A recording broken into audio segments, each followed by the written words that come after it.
Listening to prog rock is an immersive experience. Part of that immersion is the album artwork. In this episode of my prog rock show, I'm not going to talk about what was, but what could have been. I am also going to include an unboxing, so stick around.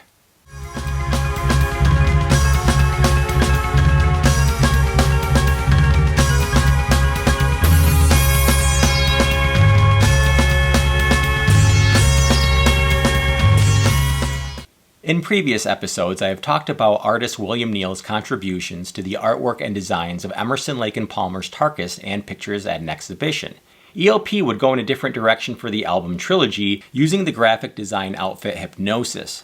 Hipgnosis was started by Storm Thurgerson and Aubrey Powell in the late 1960s, and they were mostly known for their artwork for Pink Floyd, starting with A Saucer Full of Secrets. They would contribute artwork to many other bands during the 1970s as well. In Pink Floyd's case, it worked. In Yes's case, it did not. Seriously, I even had to censor it. Why would you get rid of Roger Dean for that? I have no idea. I don't even want to talk about Tornado.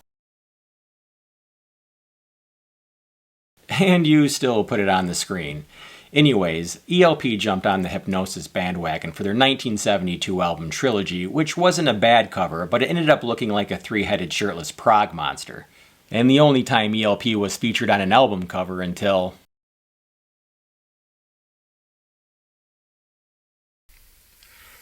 William Neal had actually worked on concept art intended for Trilogy, but ELP opted to go with Hipgnosis instead, thus ending a working relationship with Neal. It was amicable. Keith Emerson's pre-ELP band The Nice had previously worked with Hipgnosis, hence why they were probably considered. Now, I wanted to take a closer look at what could have been the cover for Trilogy with an unboxing of a print sent to me by William Neal. William had shown me this artwork at the end of 2020 and I couldn't stop thinking about it. So I finally offered to purchase a print of it from him, and he was gracious enough to send me a signed copy. So I actually received this back in September of 2022, and it's been in this packaging the entire time. So let's get into this. I just wanted to clarify before I begin that I have nothing against Hipgnosis, and I really do appreciate their artwork. They did a lot of great album covers. You just can't be great all the time, and for those of you who are watching my videos will know exactly what I'm talking about. So as you can see, I actually covered up all important dresses. You just can't be too careful when you're a prog influencer like myself. So I'm going to open this from both ends. I'll start by taking the cap off.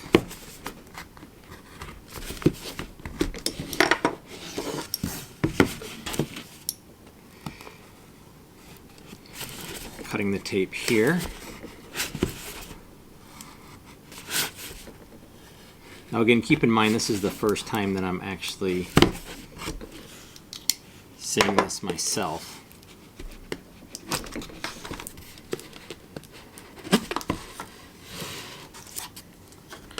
Get rid of those. Looks like we got some paper towels here coming out the other end.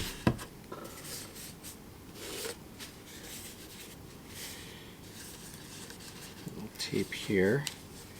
Looks like there's a little note here for me as well. So I'm just going to slide that off. Move that off to the side and get all this stuff out of the way.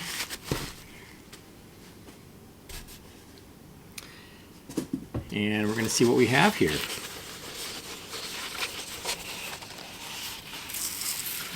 Some more paper towels.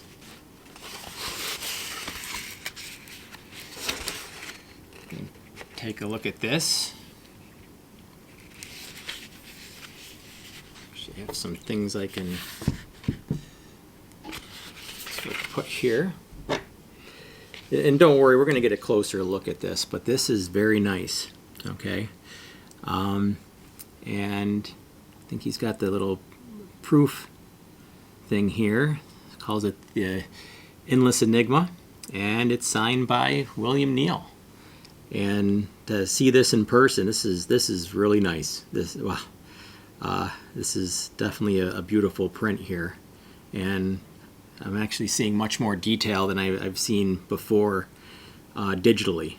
So this is great, and I can't wait to hang this up. I just wanted to make sure that you could see the note that William had written me as well. It says, "Hi Stephen, thanks again for your order and care with all things Prog," and I think it says the arts. "Much appreciated. Best for now, William." And I always like the way his penmanship is. It's very neat, very artsy. What did William Neal have to say about this artwork? Well, how do you clarify an enigma, since it's a mysterious thing in itself? And in many ways, that's exactly what coming to terms with an idea that was really going to portray the album Trilogy remained. Of all the album covers that I've ever done, this was the one that had so many things going for it, and so many things that said, can we do something else? It was a mystery.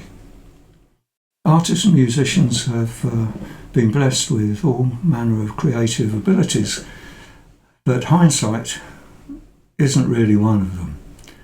And with hindsight, thinking about Trilogy now, Trilogy was not a concept album. It was ALP really pushing the boundaries in all sorts of areas. And we have been used to working to concepts with Tarkus and with pictures at an exhibition. And this was an area that was fascinating and one that was elusive.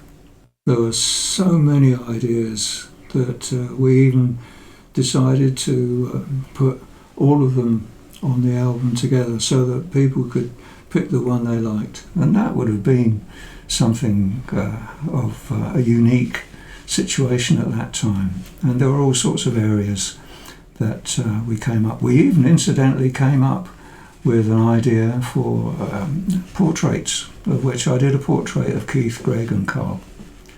And that was for personal amusement, really.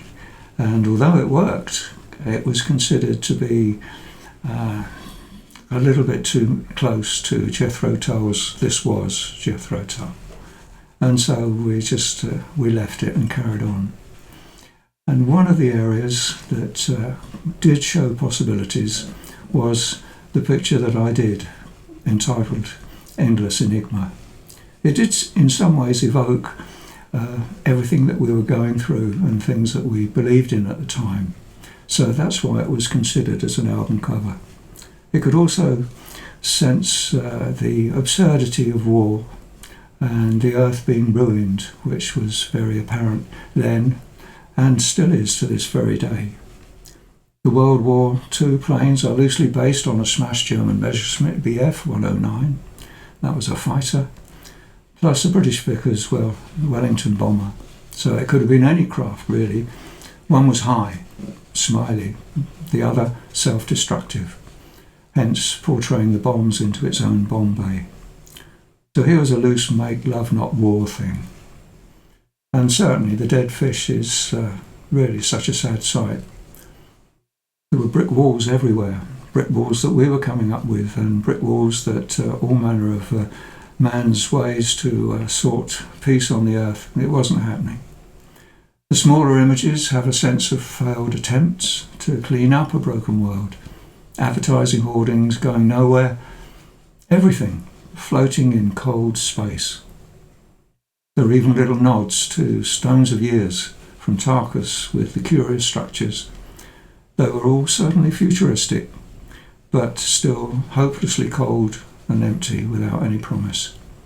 So that summed up a great deal of what the Endless Enigma was, but Trilogy was bigger than that.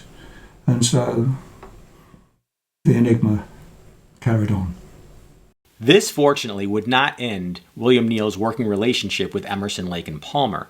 Many years later, they would reconnect. In 2010, Carl Palmer would use the old castle painting from Pictures at an Exhibition for his Working Live Volume 3 album, which actually features a version of Pictures at an Exhibition. In 2013, a painting called Moonlit Dunes would be used on Keith Emerson's last album, The Three Fates Project. This is a standout piece that hangs on my wall as a tribute to Keith Emerson.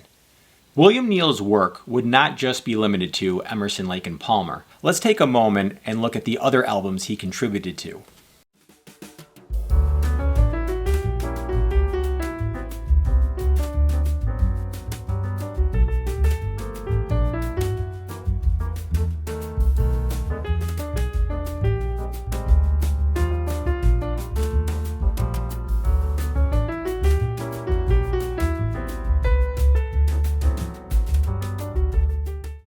I hope you've enjoyed a look at what could have been, and who knows, perhaps what was in an alternate dimension. Let me know what you think of any of the artwork that I shared with you in the comments section below. I'd also like to give a special thanks to William Neal for his contributions. He's always a pleasure to work with. Don't forget to like and subscribe, and stay tuned for the next video.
William Neal had actually worked on concept art intended for Trilogy, but ELP opted